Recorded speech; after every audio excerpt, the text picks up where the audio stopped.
Halo Sobat Tekon TV. Jantung adalah salah satu organ tubuh yang paling penting bagi manusia. Untuk mencegah hal-hal yang tidak diinginkan, dokter menyarankan kita untuk rutin melakukan screening kesehatan. Tapi mulai usia berapa ya screening kesehatan bisa dilakukan? Apa saja jenis pemeriksaan jantung yang bisa dilakukan? Yuk tonton penjelasan selengkapnya oleh Dr. Deviner Singh berikut ini. So,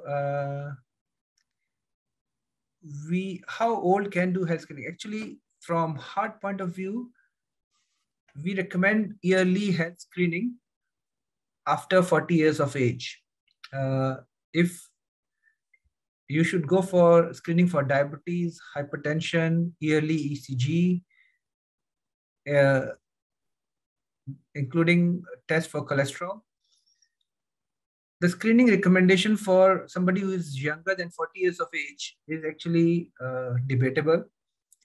Regarding screening for 1-year-old kids, so actually all the kids actually go for their screening for their health anyway. They go for their vaccine, the doctor measure their body weight, their height. So all these kids are actually already following up with their pediatrician. So there's no particular health screening recommended for babies, but their growth is actually already monitored by their GPs. So I won't call it screening, but this is a regular check all the kids should go for. And the third question is, please explain the type of cardiac examination and the function. So if we talk about doing screening for your heart, we can do a test like a treadmill that checks your fitness. Regarding cardiac function means we can do a heart scan, echocardiogram to assess your heart structure and function. We can check how your heart valves open and close, whether there's any hole in your heart, there is any structural problem with your heart that can be easily addressed by these scans. Oke, Did I answer ada pertanyaan? Well, Oke, ya, contohnya ada pertanyaan pertama ya. Umurnya tuh sebaiknya tuh minimum berapa untuk melakukan sebuah cek kesehatan ya? Apakah bayi berumur 1 tahun sudah bisa melakukan cek kesehatan, dan bagaimana kita akan ngecek kesehatan untuk bayi ini tentang jantungnya ya dan fungsinya? Nah, Dr. Deviner menjelaskan bahwa sebenarnya untuk mengecek health screening ya untuk jantung, cek screening jantung itu sebaiknya setelah umur 40 tahun. Jadi setelah kita lewat umur 40 tahun, kita mulai dicek ya. Dicek itu mulai dari mungkin kita melakukan EKG ya, kita lihat EKG bagaimana, kita melakukan treadmill, atau bahkan kita melakukan yang namanya tadi seperti angiogram ya, angiografi. Kita masukkan kamera ke dalam, kita lihat struktur dari jantung kita tuh bagaimana, apakah strukturnya masih baik, apakah ada sumbatan dan lain sebagainya. Jadi sebenarnya yang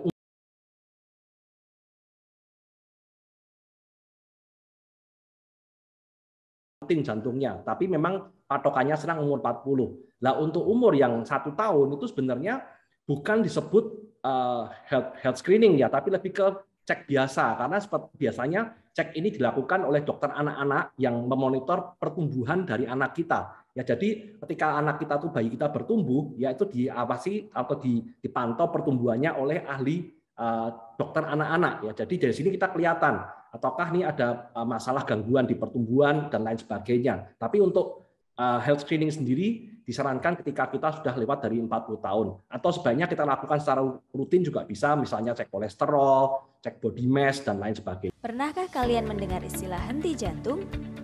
Apakah henti jantung itu sama dengan serangan jantung? Jawabannya adalah tidak. Henti jantung dan serangan jantung itu berbeda ya guys. Yuk simak penjelasannya oleh Dr. Deviner Singh berikut ini. Tapi sebelum itu, buat yang belum subscribe channel Tekon TV, yuk buruan subscribe biar kita makin semangat buat update video terbaru untuk kamu. Heart attack. So a lot of people ask me this question: what is the difference between cardiac arrest or heart attack?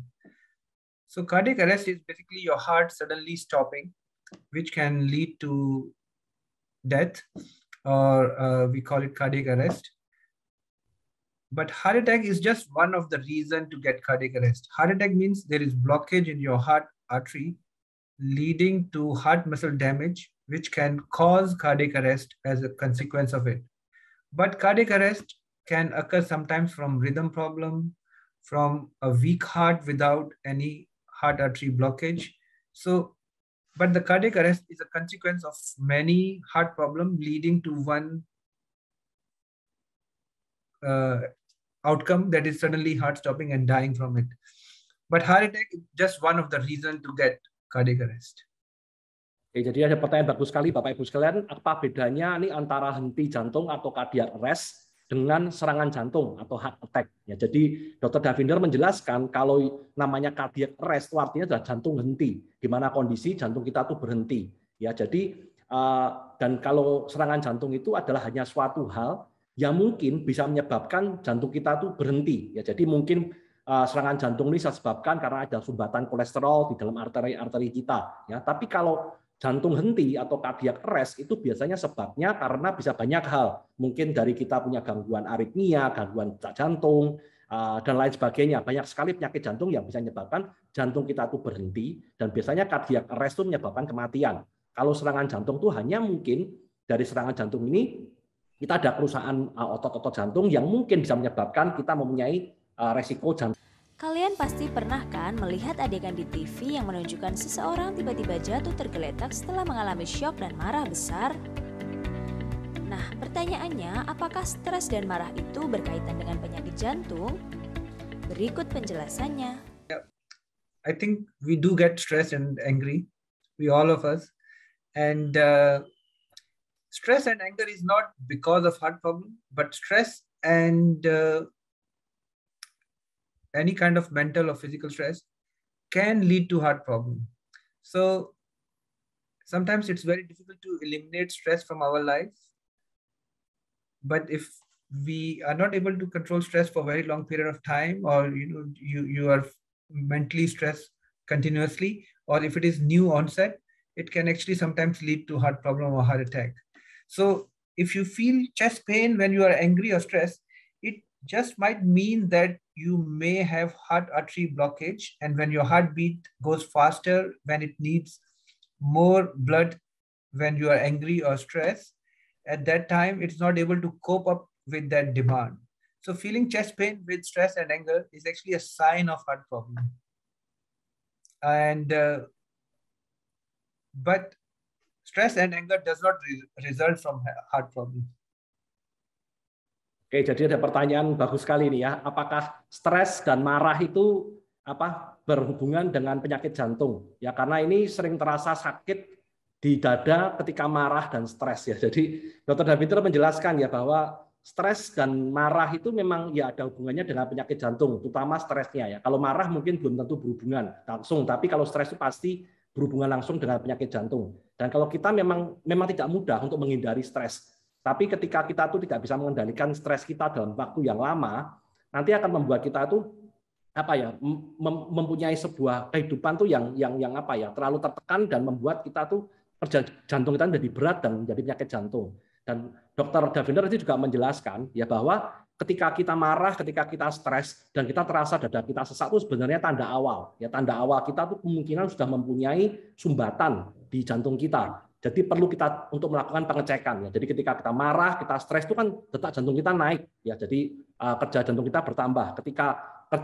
detaknya bertambah, mungkin arteri-arteri yang tersumbat itu tidak bisa istilahnya mengalir bersama-sama dengan kebutuhan dari pengaliran darahnya ini. Jadi itu sebenarnya sebagai tanda awal kalau kemudian kita ada sumbatan di jantung kita. Di sini siapa sih yang nggak kenal sama almarhum Ashraf Sinclair? Artis yang terkenal memiliki gaya hidup sehat tiba-tiba meninggal dunia di usia muda. Tak hanya almarhum Ashraf Sinclair, banyak orang berusia muda di luar sana yang mendadak meninggal dunia meski menerapkan gaya hidup sehat. Apakah orang muda dengan gaya hidup sehat tetap tidak bisa terhindar dari serangan jantung? Apakah karena ada faktor genetik? Berikut penjelasan Dr. Devinder Singh.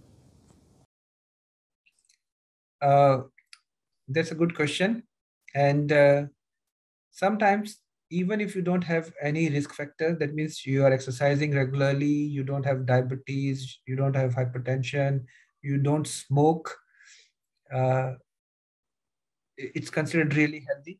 But in spite of that, certain people may have heart rhythm problem. That means their heart electric current is abnormal, and it could sometimes be genetics, or it could something they may be born with, and that can sometimes lead to sudden death or cardiac arrest. So similar to the first slide that I showed, there's a soccer player who is considered extremely fit because he's playing for his nation.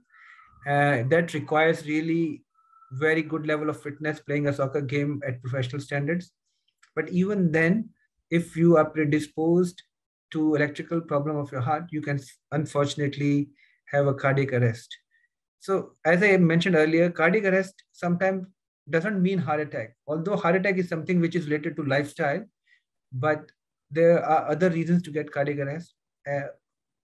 Although it's rare, but if you have those problems, it can lead to cardiac arrest or sudden death.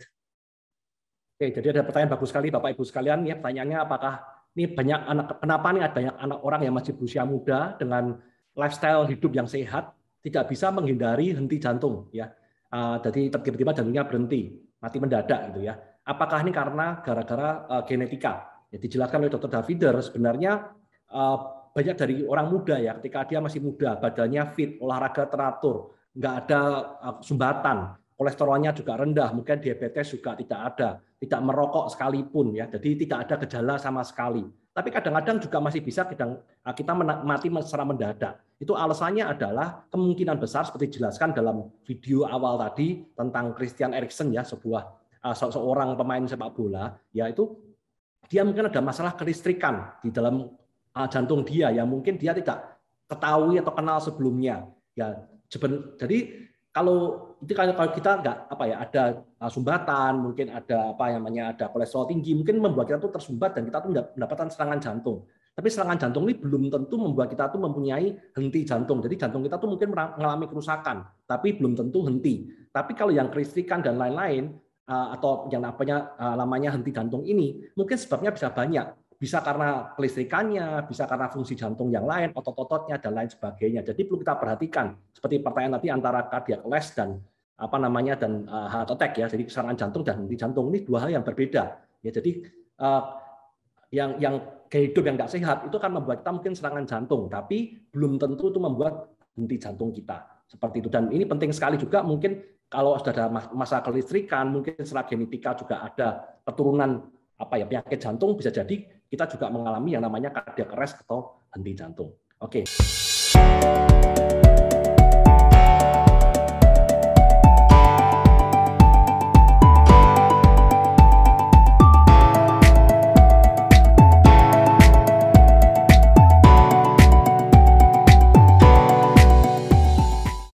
Masih telah menonton video ini, jangan lupa subscribe channel Tekon TV.